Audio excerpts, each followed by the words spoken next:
Bharatiya Janata party व इनके सहयोगी दल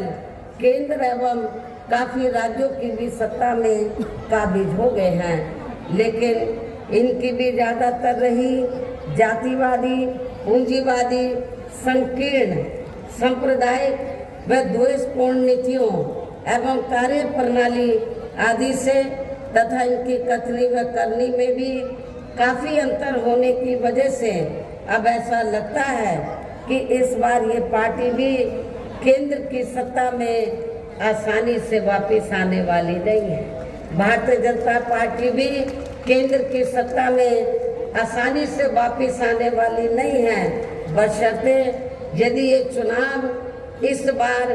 फ्री एंड फेयर होता है तथा आम चर्चा के मुताबिक वोटिंग मशीनों में भी कोई गड़बड़ी आदि नहीं की जाती है। और वैसे भी इस बार चुनाव में इनकी कोई भी पुरानी व नई चल रही नाटकबाजी,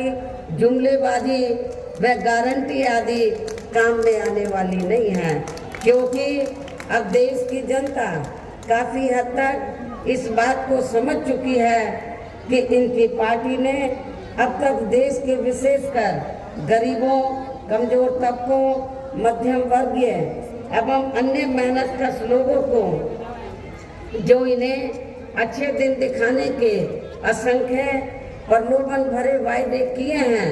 तथा अनेकों हवाई व कागजी गारंटी आदि भी दी है, तो उनका जमीनी हकीकत में अभी तक इन्होंने लगभग 1/4 हिस्सा कार्य भी पूरा नहीं किया है, बल्कि इसके स्थान पर इनका ज्यादातर समय व ताकत भी यहाँ इनके अपने चहेते रहे बड़े बड़े पूंजीपतियों व धन्ना सेठों आदि को ही ज्यादा से ज्यादा माला माल व धनवान बनाने में तथा उन्हें हर स्तर पर छूट देने में व बचाने में ही लगी रही है, जिनके अधिकांश आर्थिक सहयोग से ही ये पार्टी व अन्य पार्टियां भी अपना संगठन चलाती हैं तथा चुनाव आदि भी लड़ाती हैं, जिसका काफी कुछ खुलासा बॉन्ड की आई रिपोर्ट से भी हो जाता है। इसके साथ ही अब ऐसा लगता है कि कांग्रेस पार्टी की तरह ही बीजेपी ने भी केंद्र की तमाम सरकारी जांच एजेंसियों का ज्यादातर राजनीतिकरण ही कर दिया है। इसके अलावा देश के किसान वर्ग भी वर्तमान बीजेपी की सरकार में शुरू से ही अपनी विभिन्न समस्याओं को लेकर काफी ज्यादा दुखी व परेशान रहे हैं और अभी भी हैं, जबकि यूपी में 4 बार हमारी पार्टी की रही सरकार ने इनके हितों का भी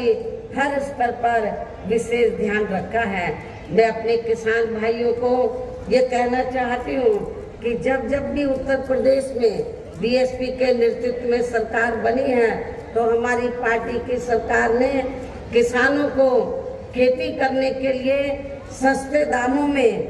तो समय से उनको पूरी सुविधाएं दी हैं और उनकी हर फसल का उन्हें उचित दाम दिया है। और आपके पश्चिमी यूपी में क्योंकि गन्ना काफी होता है, तो गन्ना किसानों को मालूम है कि उनके गन्ने का भी हमारी सरकार ने वर्तमान या पहले जो भी सरकारें रही हैं उनसे कई गुना ज्यादा दाम बढ़ाकर उनको दिया है। इतना ही नहीं बल्कि केंद्र में पूर्व की रही कांग्रेसी सरकार की तरह ही वर्तमान भाजपा सरकार में भी इनकी जातिवादी, हीन, सांप्रदायिक एवं पूंजीवादी सोच व नीतियों के चलते ही पूरे देश में सर्व समाज में से खासकर गरीबों, दलितों, आदिवासियों, पिछड़े वर्गों, मुस्लिम व अन्य धार्मिक अल्पसंख्यक समाज के लोगों का भी पूर्ण रूप से विकास व उत्थान आदि नहीं हो सका है। और इस संदर्भ में वैसे आप लोगों को ये मालूम है कि पूरे देश में यहाँ दलितों, आदिवासियों एवं अन्य पिछड़े वर्गों का सरकारी नौकरियों में वर्षों से अधूरा पड़ा आरक्षण का कोटा भी अभी तक पूरा नहीं भरा गया है। विशेषकर SC व ST वर्गों के सरकारी कर्मचारियों का पदोन्नति में आरक्षण भी अब काफी हद तक प्रभावहीन ही बना दिया गया है। साथ ही केंद्र व राज्यों में भी विरोधी पार्टियों की रही सरकारों में इन सभी वर्गों को प्राइवेट सेक्टर में आरक्षण दिए जाने की व्यवस्था किए बिना ही इनकी सरकारों के ज्यादातर सरकारी कार्य अब प्राइवेट सेक्टर के जरिए ही इनके बड़े बड़े पूंजीपतियों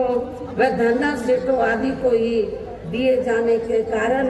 अब इनको पूरे देश में आरक्षण का बहुत कम ही लाभ मिल पा रहा है। इसी प्रकार इनका अन्य और मामलों में भी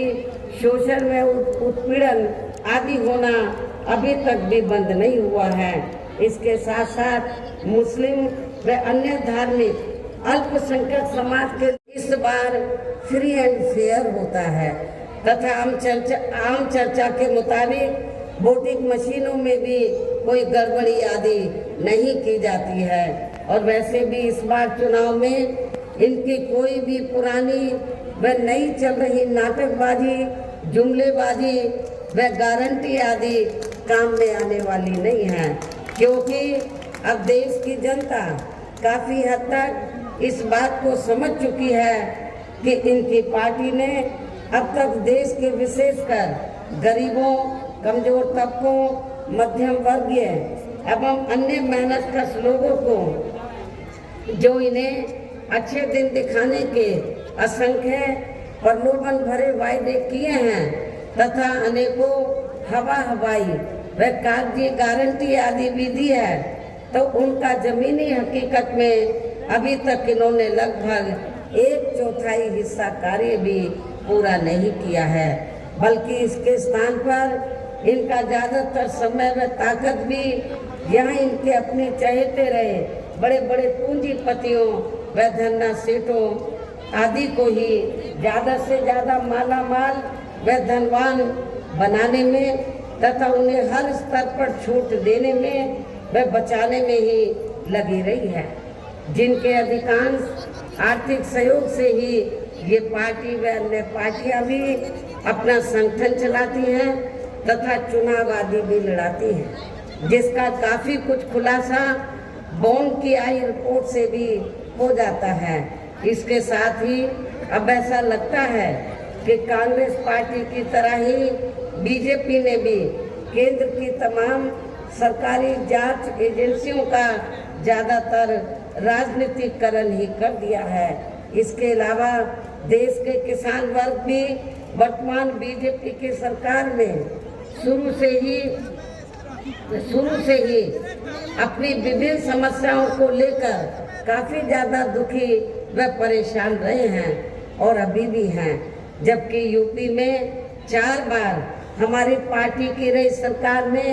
इनके हितों का भी हर स्तर पर विशेष ध्यान रखा है। मैं अपने किसान भाइयों को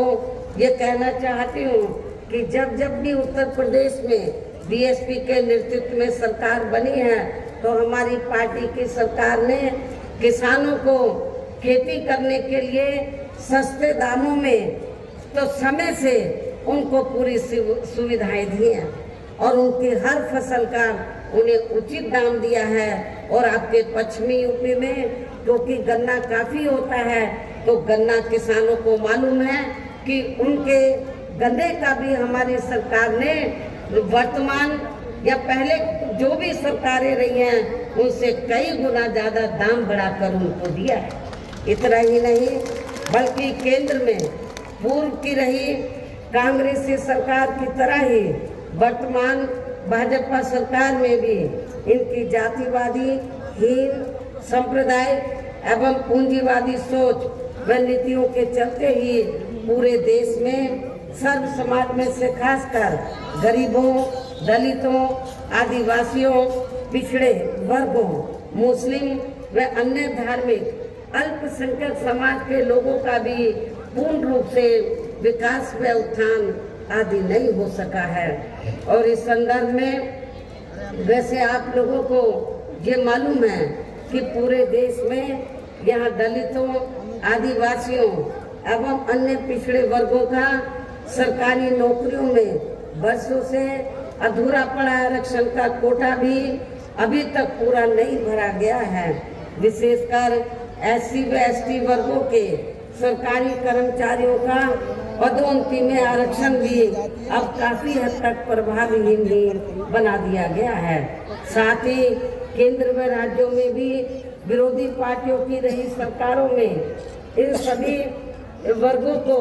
प्राइवेट सेक्टर में आरक्षण दिए जाने की व्यवस्था किए बिना ही इनकी सरकारों के ज्यादातर सरकारी कार्य अब प्राइवेट सेक्टर के जरिए ही इनके बड़े बड़े पूंजीपतियों व धन्ना सेठों आदि को ही दिए जाने के कारण अब इनको पूरे देश में आरक्षण का बहुत कम ही लाभ मिल पा रहा है। इसी प्रकार इनका अन्य और मामलों में भी शोषण में उत्पीड़न आदि होना अभी तक भी बंद नहीं हुआ है। इसके साथ साथ मुस्लिम व अन्य धार्मिक अल्पसंख्यक समाज के